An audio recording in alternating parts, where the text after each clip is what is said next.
ಎಣ್ಣೆ ಓಡ್ತಿದ್ದು ಕಲ್ಲೆ ಎತ್ತಿ luggage auto ಮೇಲೆ ಹೊಡೆದ್ಬಿಟ್ಟು ಚೂಚಿರಾಗ್ಬಿಟ್ಟು ಗ್ಲಾಸು. ಅದು ಗುಣ ಅಂತ ಬಂದು ಯಾರು ಕಲ್ಲು ಹಾಕಿದಾರಮ್ಮ? ಕುಳ್ಳಾಂಡು ಅಂತ ಅಜ್ಜಿತ ಕುಮಾರ್ ಅವ್ರ ಮಗ 4 ಜನ ಹುಡುಗರು ಸೇರ್ಕೊಂಡು ಮಾಡಿರೋದು ಸರ್. ಏನಕ್ಕೆ ಕಲ್ಲು ಹಾಕಿದ್ದೇನೆ? ಹಳೆ ದೋಷ ಏನೋ ಗೊತ್ತಿಲ್ಲ. ಅವ್ರು ಎಣ್ಣೆ ಕುಡ್ಕೊಂಡ್ಬಿಟ್ರು, ಗಂಗೆಲ್ಲ ಕುಡ್ಕೊಂಡ್ಬಿಟ್ಟು ಆ ಕನ್ನಡಿ ಎತ್ತಿದ್ರು. ಯಾರೋ ಇದು ಬದುಕೋದು ಗಾಡಿನಲ್ಲಿ ಯಾಕೋ ಓಡ್ದು ಅಂತ ಅವ್ರು ಬಂದು ಕೇಳಿದ್ರೆ ಕುಳ್ಳಾಂಡು ಅದೇ ಬಂದು ಕತ್ತಿ ತೋರ್ಸ್ನು. ನನಗೆ ಕತ್ತಿ ತೋರ್ಸಂತ ಅಂಗಳ ಹತ್ರ ಬಂದು ಗುಣ ಜಗಳ ಮಾಡಿದ್ದು. ಗುಣ ಇದು ಮಾಡಿದಕ್ಕೆ ಸ್ಟೇಷನ್ಗೆ ಕಂಪ್ಲೇಂಟ್ ಕೊಟ್ಟರು. ಹೋಗಿದ್ದಕ್ಕೆ ಕಂಪ್ಲೇಂಟ್ ಕೊಟ್ಟಿದ್ದಕ್ಕೆ ಅವರು ನನ್ನ ಎತ್ತೋದಿಲ್ಲ ಎಫ್.ಐ.ಆರ್ ಹಾಕ್ಬಿಟ್ಟು ಅರೆಸ್ಟ್ ಮಾಡ್ತೀನಿ ಅಂತ. ಆಮೇಲೆ ಅವ್ರ ಕೈ ಕಾಲಿನಲ್ಲಿ ಬಿಟ್ಟು ನಾವು ಮೊನ್ನೆ ಕರ್ಕೊಂಡು ಬಂದಿದ್ದೀವಿ ಸರ್. ನಿನ್ನೆ ಗುಣ ಇಬ್ಬರು ಕರ್ಕೊಂಡು ಬಂದಾಯ್ತು.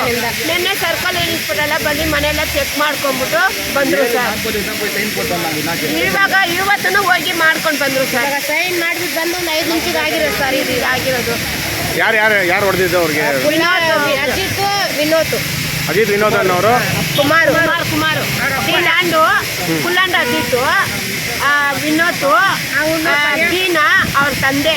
ಅವ್ರ ತಂದೆ ಕುಮಾರು ಹೇಳೋದು ಮಾಡಿಸು ನಾನು ಇದ್ದೀನಿ ನಿಮಗೆ ಚುಚ್ಚೋದು ಅಂತ ಹೇಳಿದ್ರು ಸರ್. ಇಷ್ಟೇ ಆಗಿರೋದು ಸರ್. ಬೇರೆ ಏನು ದೊಡ್ಡ ಜಗಳ ಏನಾಗಿಲ್ಲ ಸರ್. ಅಲ್ಲಿ ಆಯ್ತಲ್ಲ ಸರ್. ಆಗೋಯ್ತು, ರಕ್ತ ತುಂಬಿದೆ. ಅವನು ಸೀರಿಯಸ್ ಆಗಿ 3 ಮಕ್ಕಳು, ಇವನಿಗೂ 3 ಮಕ್ಕಳು. ಏನು ಜೀವನ ಮಾಡೋದು ಅವ್ರು ಹೇಳಿ? ಏನು ಮಾಡೋದು ಸರ್? ಇದು ಚಿಕ್ಕ ಮಕ್ಕಳು ಸರ್ ಎಲ್ಲ. ಇವರು ಸಾವನ್ನಪ್ಪಿರುವಂತ ವ್ಯಕ್ತಿ ಏನೋ ಕಾಂಗ್ರೆಸ್ ಮುಖಂಡರು ಅಂತ ಹೇಳ್ತಾರೆ. ಏನು ಕಾಂಗ್ರೆಸ್ ಕಾಂಗ್ರೆಸ್ಸಲ್ಲೇ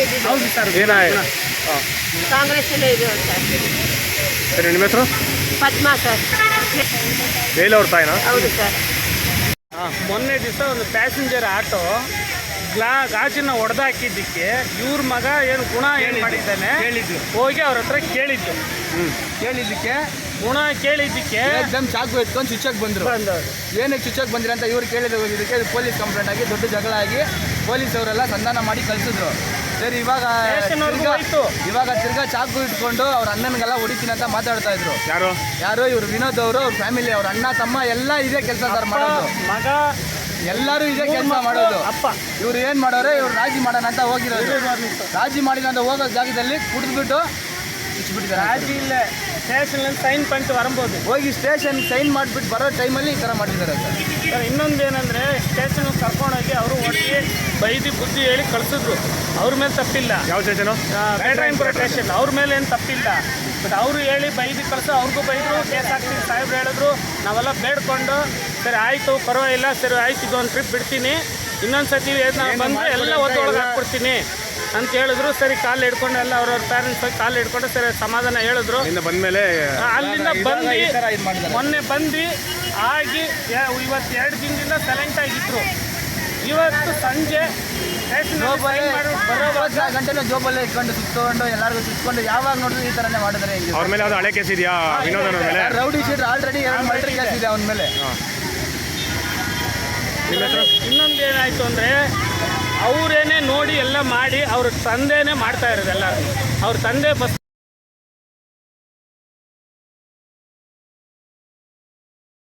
ವಿನೋದ್ ಅವನ പേരിನಪ್ಪ ಅಜಿತ ಇವಾಗ ಈ ಕೊಲೆ ಕೃತ್ಯ ಎಸ್ಕಿದವ್ರು ಬಂದು ವಿನೋದ್ ಒಬ್ಬರೇನಾ? ಇಲ್ಲ ಎಲ್ಲರೂ ಅಪ್ಪ ಮಗ ಎಲ್ಲ 4 ಜನ ಇದ್ದಾರೆ ಸರ್. ಅವ್ರವ್ರು ಒಬ್ಬೊಬ್ರು ಸ್ಪಾಟಲ್ಲಿ 4 ಜನನು ಪ್ಲಾನ್ ಮಾಡಿನೇ ಇವ್ರು ಸ್ಟೇಷನ್ ಸೈನ್ ಹಾಕ್ಬಿಟ್ಟು ಬರೋವಾಗ ಹೋಗ್ರು ನಾನು ಚುಚ್ಚಿರೋ ನಮ್ಮನ್ನ ನಾನು ನೋಡ್ಕೊಳ್ತೀನಿ ಅಂತ ಅವ್ರ ನಮ್ಮ ಮುಂದೆನೇ ಹೇಳ್ದ ಸರ್. ನಮ್ಮ ಮುಂದೆನೇ ಹೇಳ್ದ ನಿಮ್ಮನ್ನು ಒಬ್ಬೊಬ್ರು ನಾನು ಚುಚ್ಚಾಕ್ತೀನಿ ಅಂತ ಹೇಳಿ. ನೀವು ಇಷ್ಟು ಜನ ಇದ್ರೆ ಯಾರು ಬಿಡ್ಸೋಂಥ ಕೆಲಸ ಮಾಡೋಕ್ಕೋಗಿಲ್ವಾ? ಇದಾದ್ಮೇಲಿಂದಾನೇ ನಮ್ಮ ಫೋನ್ ಮಾಡಿ ಫೋನ್ ಬಂತು ಅಂತ ಹೇಳಿದ್ದಾರೆ. ನಾವು ಪೊಲೀಸರು ಸರಿ ಇಲ್ಲ.